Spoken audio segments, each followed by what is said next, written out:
Hi, I'm Chip and this is Jim.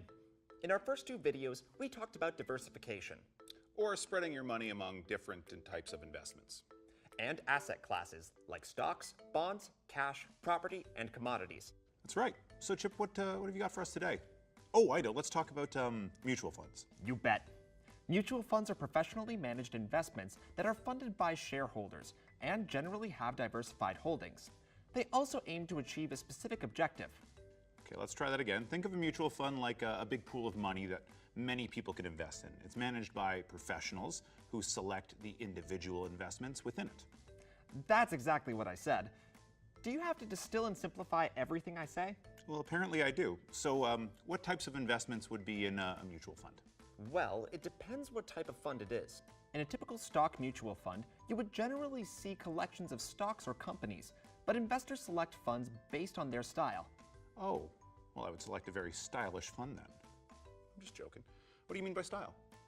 Well, two examples jump to mind: growth funds and value funds.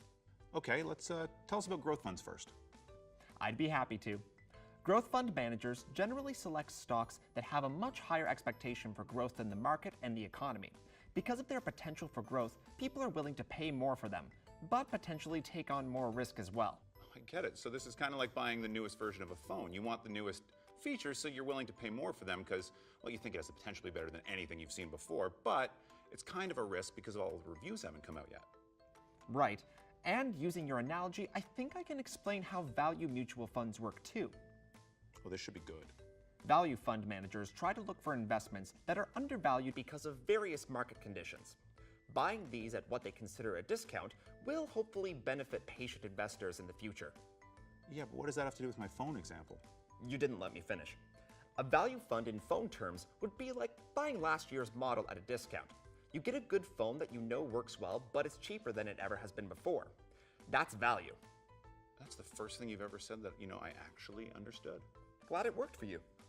Thanks. Yeah, anything else we need to know about mutual funds? Well, they don't ensure a profit or protect against any losses because they fluctuate with the markets they invest in. What are you, a lawyer now? There is also no guarantee that they will achieve their investment strategies. Okay, we got it. No guarantees. Yeah.